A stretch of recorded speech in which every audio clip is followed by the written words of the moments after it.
Hi guys, and welcome to this video.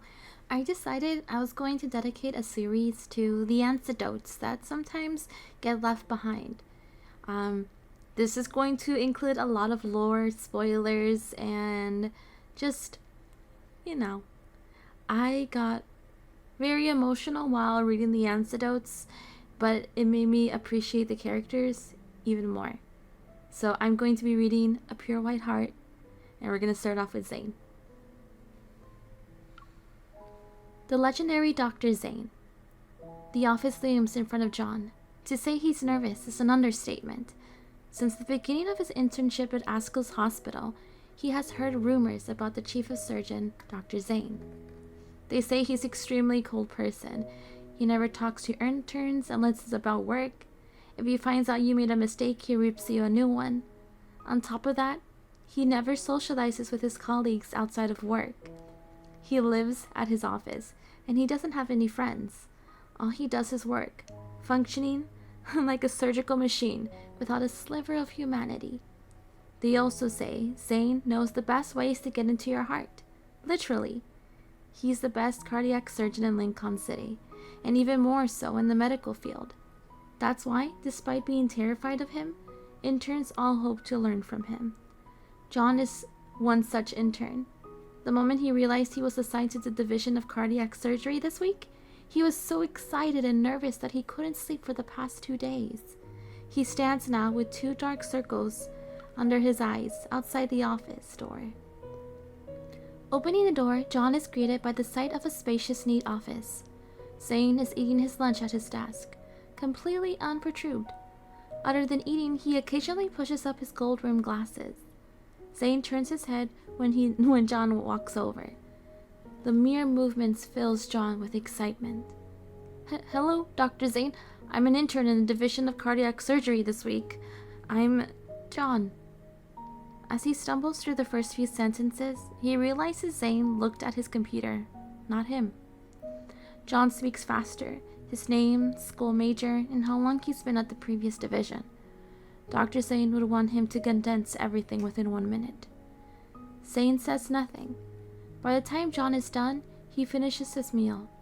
Everything he does is calculated. Quick. Zane puts away the chopsticks in the box, closes the lid, and puts everything in the trash after cleaning his desk.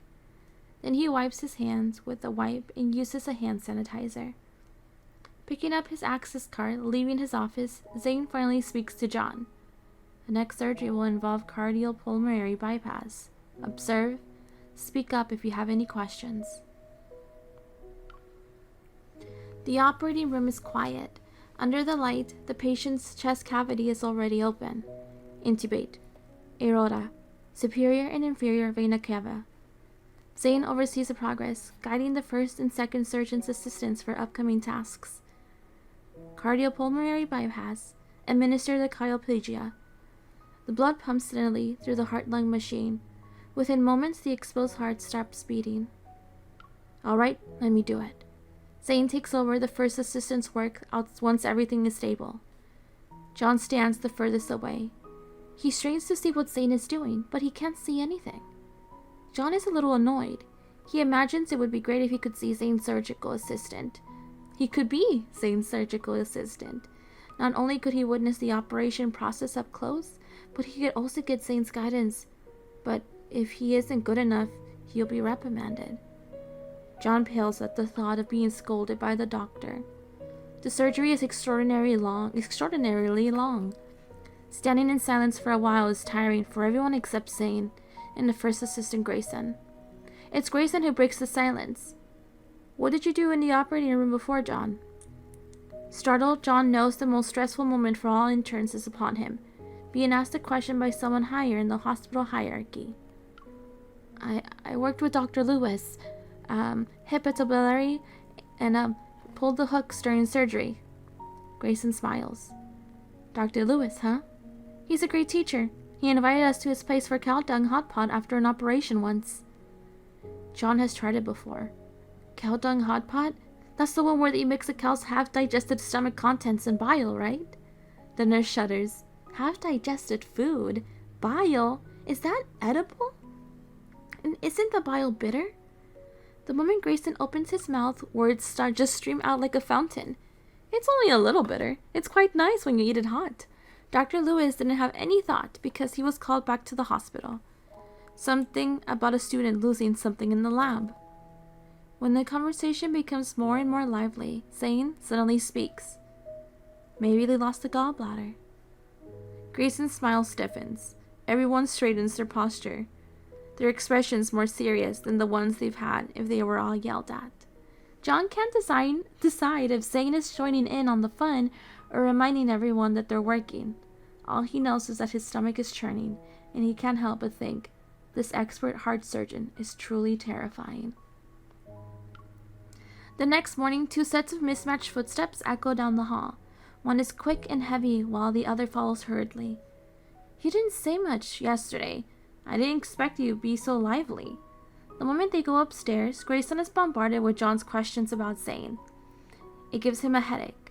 Well, Dr. Zane isn't here, and checking patients is relatively easy. I'm not as nervous. It's only easy because you haven't met with particularly nasty attitudes. The kind that refuse to be treated or take their medicine? Grayson shakes his head with a pretense of maturity. You know nothing. As they speak, they arrived at the door of Ward 3. When John notices where they are, he recalls relevant information. Zach, the patient in Ward 3's bed 12, underwent a heart valve replacement surgery last week. He has to stay in a hospital for 3 weeks for observation and is expected to be discharged this week. Then what should I do if I encounter even... As unusual noise comes through the door, before John can even finish his sentence. Hurry! Careful now! Sir, you're going to hurt your teeth! Damn it! He's definitely causing trouble again! Grayson says as he pushes open the door. Help us! John follows. Inside, 2 nurses are holding down Zach, tying him down. By the time Grayson approaches them, the nurses have tightened the last strap. Another nurse reaches for whatever he's biting down. He resists, twisting and churning as he cries out. What happened to the special care we were supposed to give? Grayson asks. What's in his mouth? An ASUS card. The nurse is sweating from tying up Zach, or maybe from anger. He took it when I wasn't looking. John looks at Zach, who is unable to move but still restless. Do we need sedatives? He has a history of cerebral infraction, so let's avoid that if possible. Leave it to me. Grayson maneuvers behind the nurse on the left and reaches for the ASUS card, tightly clenched between Zach's teeth. Zach mumbles something incoherent, but from his tone, it's clear that he's saying he'll swallow the card if anyone tries to take it from him. The ASUS card is small. If he really wants to, he could definitely do it. Grayson doesn't want to force it, so he backs off. Just then, someone opens the door. Everyone is quiet. Only Zach, who has his eyes closed, is still crying out. Zane, near the bed, knocks on beside the table. Where does it hurt? The moment he speaks, Zach stops moving. Opening his eyes, Zach catches a glimpse of Zane. The old man swallows his cry, and the only thing that can be heard is his unsteady breathing. After a while, Zach tucks his chin in and looks away. Within moments, he goes from a stubborn old man to a guilty child. Zane points at his mouth. Zach loosens his jaw, but he still holds on to the ASUS card. Spit it out. Zane sounds calm, but everyone around him shudders at his words. Zach finally spits out the card. He quickly begins to talk. I'm so bored. No one would talk to me, so I thought... Zane looks at the old man and says nothing. His eyes revealing nothing. I'll stay with you. Zach gulps, wraps himself in his duvet, and lies down on the bed without a word. Zane looks away from the old man and mutters something to the nurse. Then he leaves. The ward falls silent, as if the commotion earlier didn't happen at all. John tries to calm his racing heart, and a chill racks his entire body. Dr. Zane is scary by being able to frighten even an old man. John learns from the nurses that the old man from Ward 3 is not the only one who listens to Zane. All of his patients, no matter how temperamental or troublesome, become obedient and meek in front of him. As expected of Zane, the man said to be able to terrify anyone. In front of the building, the moment Grayson hears Zane the Terrifying, he laughs so hard he's almost sent to psychiatrics. John instantly regrets saying those words, worried it'll make its way to Zane. He repeatedly shushes Grayson. Grayson slowly stops laughing. When I first met Zane, I felt the same way. He has this stay away vibe. John nods. Yes, the stay away vibe is strong.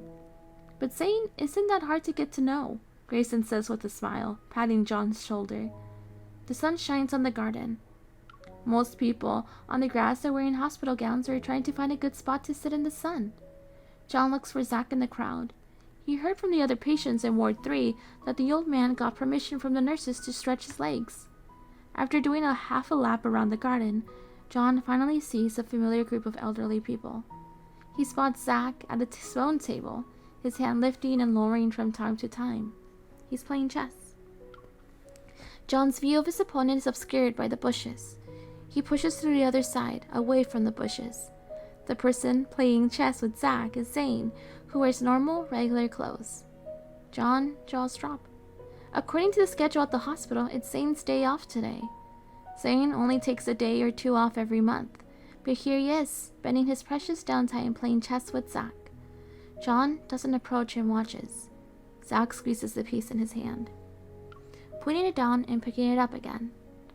After some serious thinking, he finally makes a move. You lost. Zane moves his rook on top of Zach's king. I lost again? Zach scratches his head, then pats it twice. Dr. Zane, you should go easy on an old man like me. Let's play again. We already agreed this was the last round. Zane packs up away the pieces in a slow manner. You must keep your promise now that you lost. Go get a checkup later. Or tomorrow. Zach's peppered brows furrow. He leans back and waves his hand. No, I'm not going. If you don't, another doctor will see you. Zane's words are lukewarm, but they sound quite threatening to Zach. Zach lowers his hands and purses his lips. He looks reluctant and maybe a little disgruntled. John can hear Zach's mumble, under his breath. Even you don't care about me? Huh, Dr. Zane. Zane closes the chessboard with a soft sigh. Don't worry, I'll accompany you, he says, sounding more friendly than before. Zach stares at the grass for a while.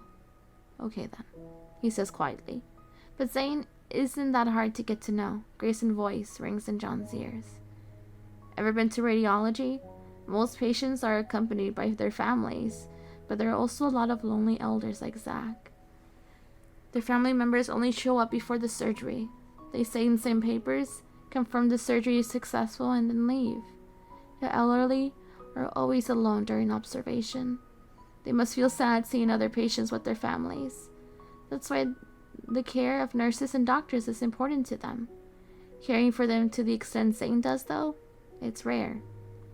He's drawn back from his thoughts at the sight of the old man and Zane and laughing for the first time.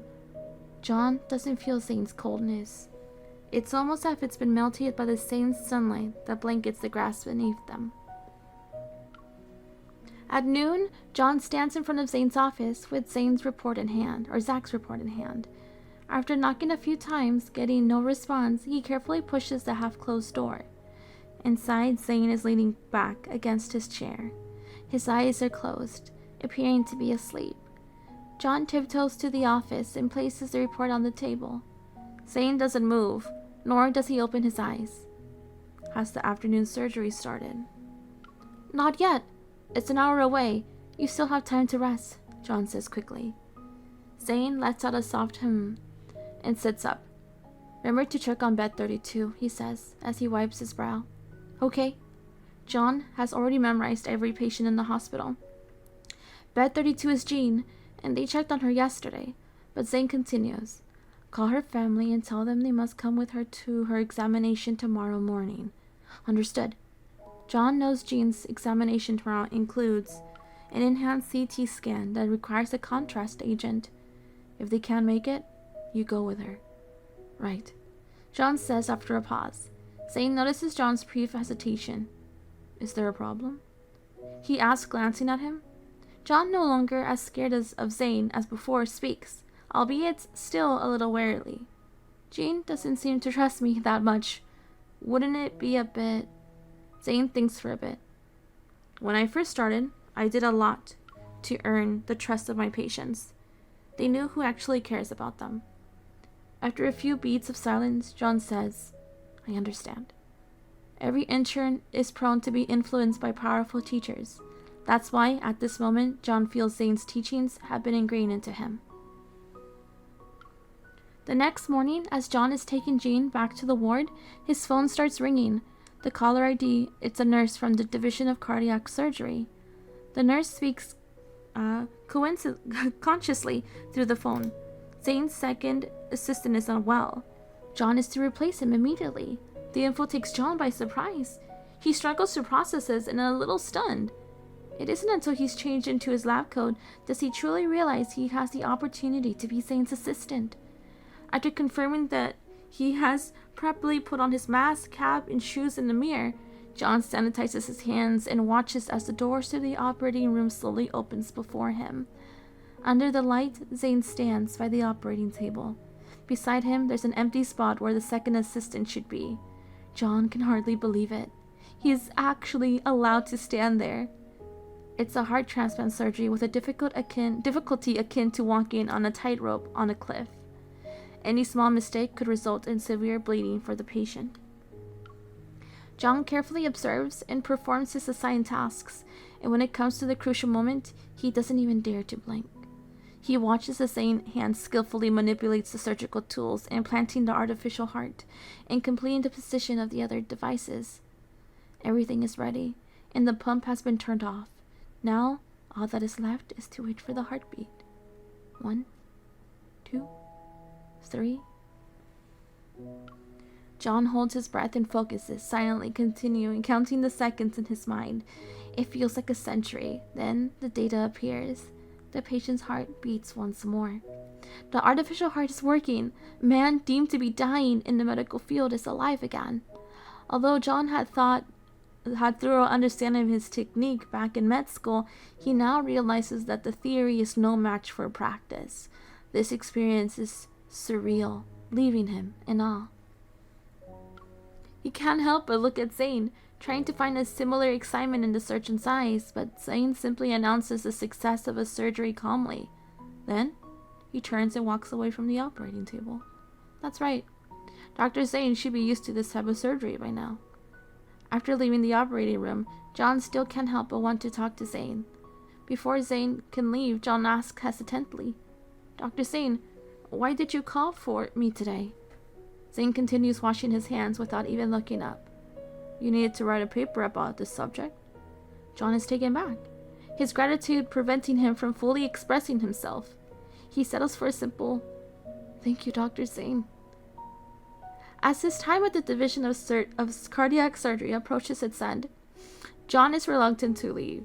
His fear of Zane has little by little begun to melt in the warm sun since the day in the garden, completely disappearing in the operating room. The day before he's scheduled to leave, a student who is about to be rotated in approaches him and asks, how was it to work with Dr. Zane? I heard he's scary, but he's a really good surgeon. I'm conflicted. Now, hearing others describe Zane as scary makes John want to defend him. Don't listen to them. Dr. Zane isn't scary at all. John is at a loss for words, and despite rattling his brain for half a day, all he can say is this. He's the best doctor I've ever had the pleasure to meet. And that is a pure white heart. Anyways, I'm going to be doing this for every character's antidotes. This is just his first antidote. We're going to be doing Never-Ending Winter next, and I'll do that in a different video so it's more organized. But I will be like throwing these up very fast. But I hope you guys enjoyed this. Anyways, I hope to see you guys in my next video, and I hope you're enjoying Love in Deep Space. I'm trying not to cry in the video. Anyways, see you next time. Bye. Jane.